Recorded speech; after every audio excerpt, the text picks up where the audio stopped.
Hello everyone. So guys what's meaning practice का series है, शुरू करते हैं गाइज। सबसे पहले रिवाइज करा दूं गाइज। सबसे पहले हमने किया था बगर ऑफ। अगर आपको बगर ऑफ याद हो, इसका मतलब है कि भाई दफ़ा हो जाओ। अब इससे कोई भी आप स्टोरी टेलिंग कर सकते हैं कि like that person was saying something to me and I said to him, hey bugger off, दफ़ा हो जाओ। मैं आपको रिवाइज करा रहा हूँ। नेक्स्ट आपका है प्यूसिलैनिमस। अब तो आदत सी हो गई होगी। प्यूसिलैनिमस वो होता है जो कायर होता है, डरपोक होता है, जिसके अंदर वो करेज नहीं होता है, वो व्यक्ति प्यूसिलैनिमस कहलाता है। हम कह सकते हैं कि this person is pusillanimous, I am not pusillanimous. Clear है? अगला है गुड एंड प्रॉपर। ये एक एडवर्ब है और ये एक स्लैंग है। गुड एंड प्रॉपर का मतलब होता है कंप्लीटली, थरली। यानी कि ज़्यादातर ये बीटन वाले एग्जाम्पल खूब चलते हैं कि he was beaten good and proper, she has been exposed good and proper. उसे एकदम थरली एक्सपोज कर दिया गया, she has been exposed good and proper. ये आपको याद हो गया। नेक्स्ट है इम्प्लोर। कभी भी बहुत ज़्यादा रिक्वेस्ट करनी, सर जी हाथ जोड़ता हूँ, सर कर दो ना, सर कर दो ना सर। यानी कि आप इम्प्लोर करते हो। इम्प्लोर का मतलब है कि बहुत ज़्यादा गिड़गिड़ाते हो, उसके सामने हाथ जोड़ते हो, विनती करते हो, बिसीच करते हो। तो बोल सकते हो कि I implored him to give me a chance. ये हो गया। अगला है फ्लीटिंग। फ्लीटिंग का मतलब होता है कुछ पल के लिए, क्षण भंगुर, कुछ मोमेंट के लिए। इसको मोमेंट्री कह सकते हैं। फ्लीटिंग लव हो सकता है, फ्लीटिंग अट्रैक्शन हो सकता है, फ्लीटिंग एंगर हो सकता है। Your anger is nothing but fleeting, you have fleeting anger. तुम्हारा तो क्षण भर का एंगर है यार, you will be happy very soon. You have fleeting anger, fleeting love. अगला वर्ड है फिकल। फिकल वो व्यक्ति है जो बिल्कुल चंचल है, यानी कि वो तुरंत अपना उसका दिमाग एक जगह नहीं टिकता है, कभी ये बोलेगा कभी ये बोलेगा, चंचल है, अस्थिर मन है उसका। That person is fickle. तो ऐसे करके हम बोल सकते हैं you are fickle, I can't trust you, sometimes you say I like this and sometimes you say I don't like this, it means you are nothing but fickle. Next word है आपका Rigel. Rigel के दो मतलब होते हैं। किसी को कहानी सुना सुना कर बिल्कुल आनंदित कर देना, तो अगर कोई घर में ऐसा व्यक्ति है जो बहुत ज़्यादा कहानियाँ सुनाकर आपको मनोरंजित कर देता है, तो आप कह सकते हैं my grandfather regales me with lot of stories. तो रिगेल के साथ आपको विद लगाना होता है, फिर आप स्टोरीज बोलते हो, पोएम बोल सकते हो, और क्या बोल सकते हो, ऐसी कहानियाँ हैं, जोक्स वगैरह हो सकता है कि he always regales me with lot of jokes. उसके बाद आपका आता है रिगेल। आप खाने पीने के लिए भी कह सकते हो कि यार उसने ना मतलब बहुत ज़्यादा मुझे खिला दिया, he regaled me with lot of food. तो हम रिगेल कैसे इस्तेमाल करते हैं। नेक्स्ट आपका आता है डिविएट। डिविएट का मतलब है कि आपका जो गोल है, आपका जो स्टाइल है, आपका जो बिहेवियर है, जो पहले से चलता आ रहा है, उससे अगर आप हट गए, मूव कर गए, तो आप डिविएट कर गए, अपने गोल से डिविएट कर गए। तो मैंने बोला कि भाई I will never deviate from my goal, मैं अपने गोल से कभी भी नहीं भटकूंगा। क्लियर है? नेक्स्ट है पुट फोर्थ। पुट फोर्थ का मतलब है कि कोई चीज़ पेश करना। क्या पेश करना है? या तो आपका ओपिनियन है, आप कोई राय सामने रखते हैं, सजेस्ट करते हैं किसी को, कोई आइडिया रखते हैं, कोई ओपिनियन, प्लान, आइडिया, ये सब जब रखते हैं तो यानी कि आप पुट फोर्थ करते हैं। जैसे कि आप कह सकते हैं कि yesterday I put forth an idea, I put forth an idea, hey would you like to put forth any idea sir, I have a plan which I want to put forth. मेरे पास एक plan है जो मैं सामने रखना चाहता हूँ। क्लियर है? नंबर 10 है इनहेरेंटली। इनहेरेंटली का मतलब होता है पैदाइशी, यानी कि अंदर से अंदर। कहते हैं ना कि ये तो जन्मजात ही पागल है, ही इज़ इनहेरेंटली मैड, ये तो जन्म से ही कंजूस है, ही इज़ इनहेरेंटली माइजर। तो इनहेरेंटली आप यूज़ करते हैं जो पैदाइशी, मतलब उसका नेचर ही वैसा है, that this person is inherently lecherous, ये तो शुरू से ही कमीना है, लेचरस है।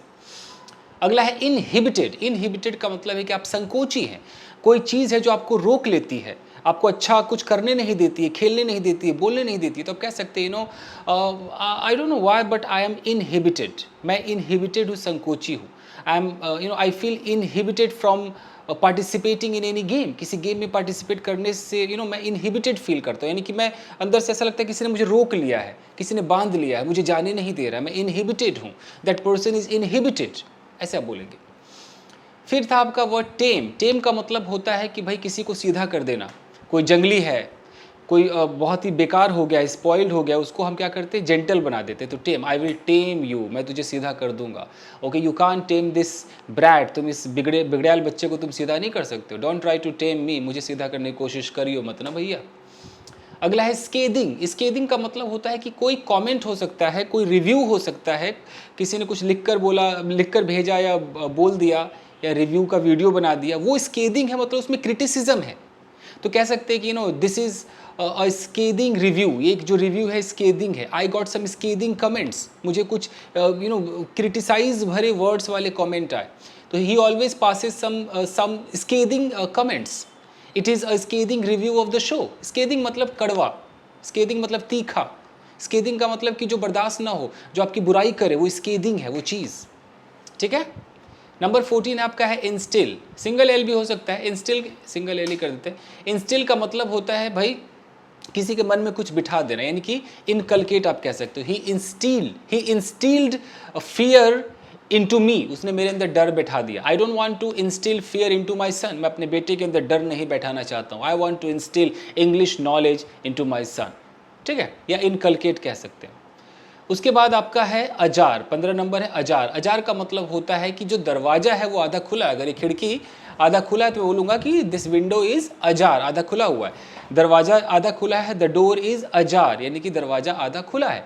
When I was going I saw the door was ajar, मैं जा रहा था मैंने देखा कि दरवाजा आधा खुला था। ये तो आपका रिवीजन हो गया। रिवीजन में मुझे लगता है 6-7 मिनट हो गए होंगे। अब आते हैं आज के 5 वर्ड्स। गाइस रिवीजन तो मैं कराता रहूँगा, नहीं तो भूल जाओगे, मेरा जो टारगेट हो पूरा नहीं हो पाएगा, ठीक है। अब तक अगर आप इस वीडियो को देख रहे हैं तो अगर आपने लाइक नहीं किया तो लाइक कीजिए गाइज, मुझे बोलना पड़ता है लाइक करो यार। अगर आप नए हैं तो चैनल को सब्सक्राइब करें, अब मुझे भी बोलना पड़ेगा हर रोज़। देखते हैं बोलकर, क्या पता फ़ायदा हो जाए, क्या पता लोग समझ जाए, सब्सक्राइब करें। और देखो फ़ायदेमंद होता है तो कोई भी सब्सक्राइब करता ही है। मुझे लगता है कि आपको लगता है अरे यार इससे तो फ़ायदा है, ये कहीं खो ना जाए, सब्सक्राइब कर डालो, तो कर डालो ना, क्या दिक्कत है। घंटी ज़रूर दबाइएगा, नहीं तो हम मिल नहीं पाएंगे दोबारा आपको। आज का जो वर्ड है वो है गाइज चीज़ी। अब धीरे धीरे चलूँगा। चीज़ी, चीज़ी क्या है? चीज़ी एक एडजेक्टिव। एडजेक्टिव का मतलब क्या होता है कि आप किसी की तारीफ करते, बुराई करते, क्वालिटी डिसक्वालिटी बताते, एडजेक्टिव है। चीज़ी का मतलब होता है दोस्तों, यहाँ पर देखिए कि if you describe something as cheesy you mean that it is cheap unpleasant. देखो माइक मेरा चल भी रहा है कि नहीं चल रहा है। यानी कि अगर आप किसी चीज़ को चीज़ी कहते हैं यानी कि वो चीप है, वो सस्ता है। चीप मतलब घटिया, वैसे सस्ता नहीं, घटिया है, अनप्लेजेंट है, यानी कि वो इनसिंसियर है। तो कोई भी चीज़ चीज़ी हो सकती है, क्वालिटी अच्छी ना हो किसी चीज़ की, किसी चीज़ की सर्विस अच्छी ना हो, कोई बिल्डिंग कोई चीज़ हो सकता है ये माउस चीज़ी है, हो सकता है ये हेडफोन चीज़ी है, हो सकता है जो टी शर्ट मैंने पहना वो चीज़ी हो सकता है कि जिस होटल में आप गए वो चीज़ी है, हो सकता है कि जिस लिफ्ट में से आप जा रहे हो लिफ्ट चीज़ी है, लिफ्ट का दरवाज़ा चीज़ी है, लिफ्ट के अंदर जो गाने बज रहे हैं टिंग डोंग डोंग वो चीज़ी है, उसका कैमरा चीज़ी है। कुछ भी चीज़ी हो सकता है जिसकी क्वालिटी अच्छी ना हो, यू नो। जैसे यहाँ लिखा है कि he gave me a cheesy watch. अब वॉच के साथ चीज़ी लगाया, यानी कि कैसा वॉच दिया उसने मुझे, एक घटिया सा, कहते हैं घटिया सा वॉच देते। चीज़ी अच्छा वर्ड है। चीज़ी का मतलब ऐसा भी होता है कि बहुत ज़्यादा चीज़ हो वो भी चीज़ी होता है, बट यहाँ पर घटिया मतलब है। I don't want to listen to the cheesy song, ये बड़ा ही चीज़ी सॉन्ग है, अजीब सा है ना, घटिया सा है, यू नो। अब चीज़ी पर हम ऑन द स्पॉट कैसे स्टोरी बना सकते हैं, चलिए कोशिश करते हैं स्टोरी बना करके। Okay well, yesterday I was at my home. Suddenly my phone started ringing. I picked up my call. It was my neighbor's call. My neighbor said to me, "Hey, Mr. Singh." I said, "Yeah, what happened, sir?" He said, "I would like to inform you that it's my son's birthday today. So you are invited with your family members. You have to come." I said to him, "Okay, sir, I will come." And I was wondering what to buy for the child. So anyhow, I went to a gift shop and bought a gift. For me, the gift was up to the mark. I did not want to spend a lot of money, so approx I spent 200 rupees for the gift. I got it wrapped, and when I went to my neighbor's house, I wished the birthday boy. I said happy birthday. I gave that gift to him. And later, next day, I got to know that they were talking about my gift, that my gift was cheesy. They were saying to someone, "Arey, Mr. Singh gave us a cheesy gift, gave a cheesy gift to my son. He earns a lot of money and he gave us a very cheesy gift." So when I heard this, I thought that my neighbor is cheesy. You don't have to think about gift. Gift is gift. Doesn't matter how much how much money has been spent for the gift. But reality is something different. People really see the gift. आइला ये अच्छा है, ये तो घटिया दे दिया है। तो अगर कोई ऐसी चीज़ है तो चीज़ ही होता है, ठीक है जी। Story telling on the spot, एकदम चैलेंज आपको करता हूँ, किसी भी वर्ड को देखिए ऑन द स्पॉट कीजिए। मैं बिल्कुल ऑन द स्पॉट कर सकता हूँ, सीखिए आप इस कला को। अगला है अगेप। अगेप क्या होता है? अगेप एक एडजेक्टिव, इसका मतलब होता है किसी इंसान का मुंह खुला होना। हालांकि मुंह कब खुला रहता है, ये उस सेंस में है कि आप किसी चीज़ को ऐसे देखते हैं ना, अब ये खुला है ना, अरे बाप, यानी कि कहीं ना कहीं हम सरप्राइज्ड हैं। अगेप का मतलब ऐसा लगता है कि अरे बाप रे बाप, ये जो मुंह खुलता है ना, जब सरप्राइज्ड वाली अवस्था होती है, जब आपका मुंह ऐसे खुला रहे ना, उस अवस्था को हम क्या बोलेंगे, agape. His mouth is अगेप।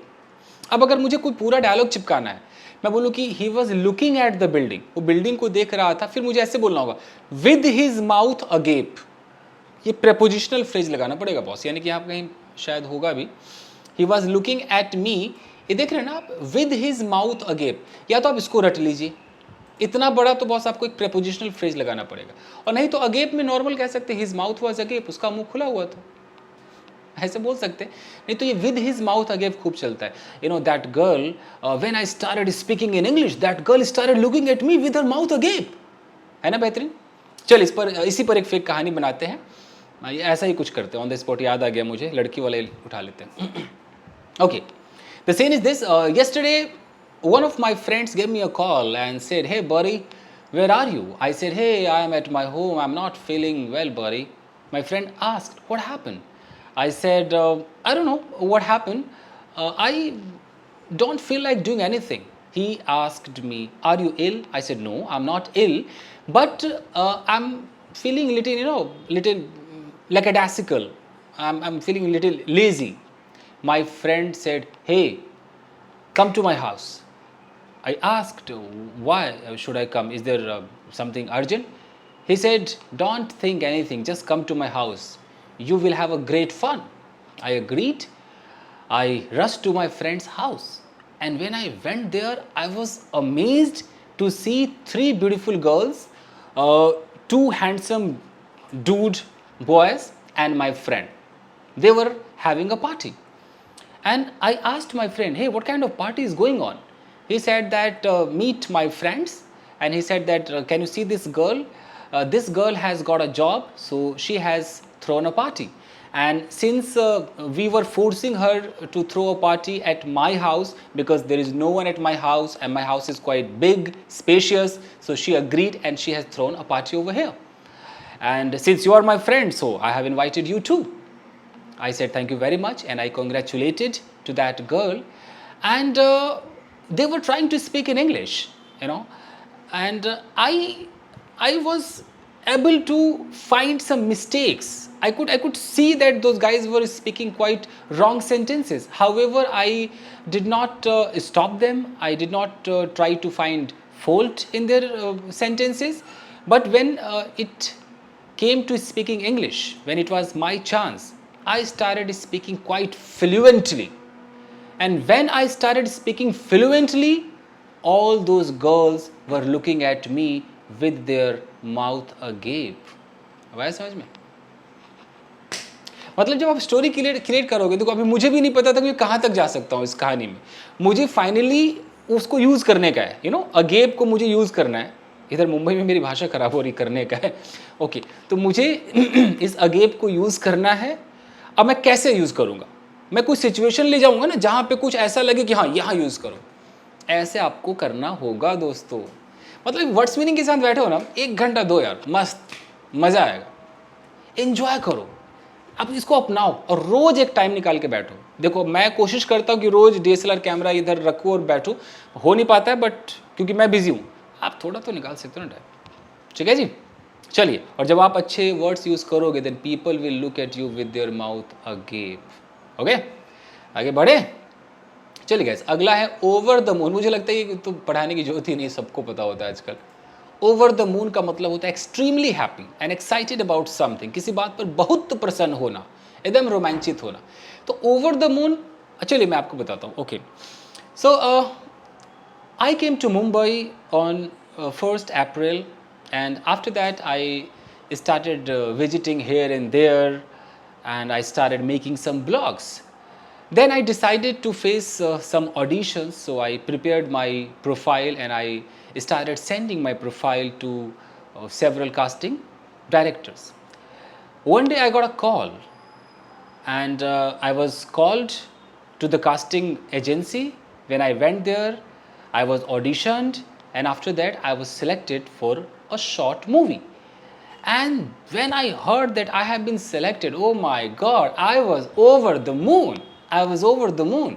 And still I'm over the moon because I'm going to work in a movie. I'm really very excited. I'm over the moon. समझ में आया? तो ओवर द मून का मतलब है कि किसी बात पर बहुत खुश होना, बहुत ज़्यादा प्रसन्न होना. तो स्टोरी है, कोई भी स्टोरी कर लीजिए.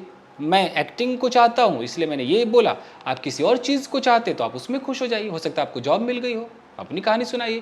भाई I got a job so I was over the moon.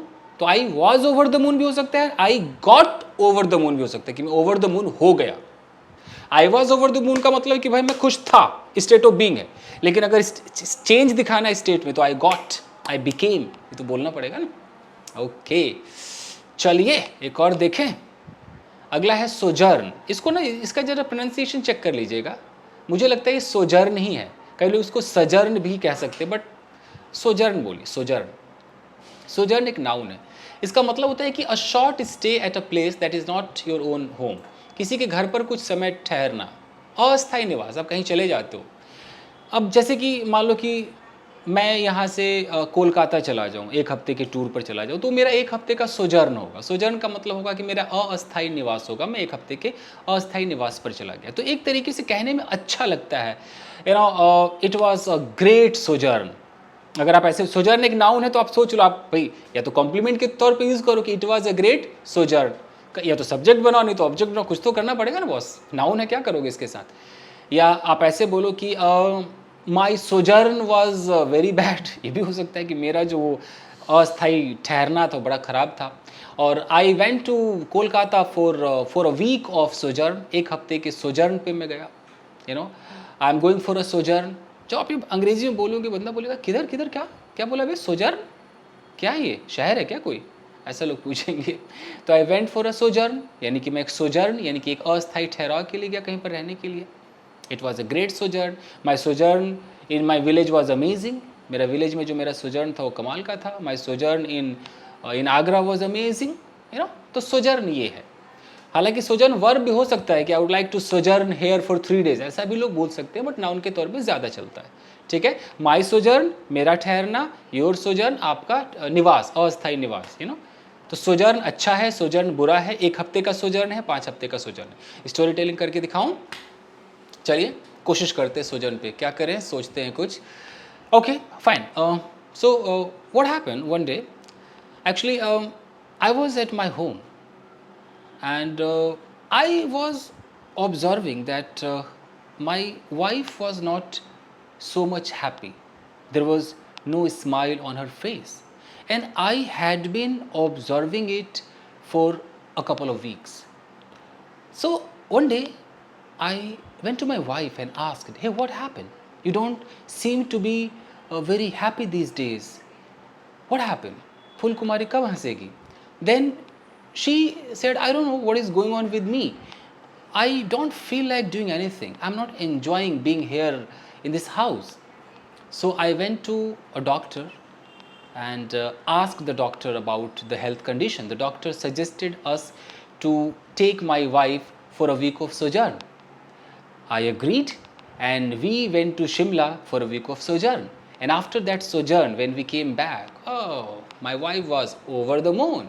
She was ecstatic. She was enjoying. So this sojourn was really amazing for us. It turned out to be very effective, very good. समझ में आया? Sojourn. चलिए अगला, अंतिम. अगर अब तक आप वीडियो को देख रहे हैं तो लाइक करने दीजिए, नहीं सब्सक्राइब किए तो दबा दीजिए, कर दीजिए सब्सक्राइब. ये सीरीज लंबा है, ये चलता रहेगा, बड़ा बेनिफिट होगा आपको. अगला देखें, सोपोरिफिक. सोपोरिफिक, सोपोरिफिक बहुत ही प्यारा वर्ड है. मुझे लगता है तुरंत आप लोगों ने पकड़ लिया होगा क्योंकि मैं पहले पढ़ा चुका हूँ सोपोरिफिक. सोपोरिफिक एक एडजेक्टिव है दोस्तों. सोपोरिफिक का मतलब होता है कॉजिंग स्लीप और making a person want to sleep. मतलब कोई ऐसी चीज़ है जो आपको सोने पर मजबूर कर दे बॉस. अब ये कोई दवाई का नशा हो सकता है, ये किसी का लेक्चर हो सकता है ये क्लास है जो वीडियो देख रहे हैं, ये किसी को अगर अच्छा ना लग रहा हो, लग रहा हो कि क्या पटर पटर कर रहा है, तो इससे भी आपको नींद आ सकती है. कोई भी चीज़ जो, मेरे कहने का मतलब कि बोरिंग सा हो, जिससे आपको नींद आने लगे, यू नो. तो अगर कोई लेक्चर सुन के नींद आ रहा है, मतलब आप इंटरेस्ट नहीं दिखा रहे हो. वो चीज़ क्या है, वो सोपोरिफिक है। तो कैसे बोलेंगे कि this lecture is soporific, you know that medicine is soporific. कई बार ऐसा होता है कि आपने कोई दवाई ले लिया और आपको ऐसे ऐसे हो रहा है, यानी कि वो मेडिसिन सोपोरिफिक है, यू नो। किसी का हो सकता है कि कहीं पर रहना, वो एटमॉस्फेयर भी सोपोरिफिक हो सकता है, जो आपको हमेशा अरे यार, अच्छा मैं सो गया, तो ये क्या है, सोपोरिफिक चीज़ है आपके आसपास। ठीक है, स्टोरी टेलिंग करते हैं। Fair enough. So story telling starts like that. So one day I was at my home, and all of a sudden I heard that somebody was knocking at the door. I opened the door, and I saw that my uncle was at the door. I welcomed my uncle inside. He came, he sat on the couch. I started talking to my uncle, and during that conversation, I made a cup of coffee for him and offered him. He started having coffee, and he started regaling me with a lot of stories. And literally, I'm telling you, his stories were quite soporific. His stories were quite soporific. So, you know, hearing this soporific stories, you know, I started feeling sleepy. My uncle asked, "Hey, what happened? Do you feel sleepy?" I said, "No, no, no, no, uncle." "Wow, interesting story, uncle. Come on, keep it up, uncle. What happened next, uncle? What happened next?" I pretended to be quiet and attentive, though the reality was that I was feeling so boring because the stories were quite soporific. समझ में आ रहा है? तो ऐसे हम करते हैं दोस्तों। चलिए आगे बढ़ें। तो इसका लेना पड़ेगा आपको स्क्रीनशॉट। तो पहले ये 60 नंबर का लीजिए, तो यहाँ से यहाँ तक चीज़ी, ओके। अब लेते हैं 17 नंबर, 18 भी आ गया इसमें, ओके। अब आइए 19 और 20 दोनों आ गए, ठीक है। तो thank you very much everybody. ये चलता रहेगा सीरीज। वीडियो को लाइक कीजिए, सब्सक्राइब कीजिए। अगर आप लोग शेयर कर सकते हैं तो कीजिए। बोलने से तो कोई करता नहीं, मैं बोलता नहीं, बट कर सकते तो कर दीजिए। चले guys, thank you, bye guys, thank you.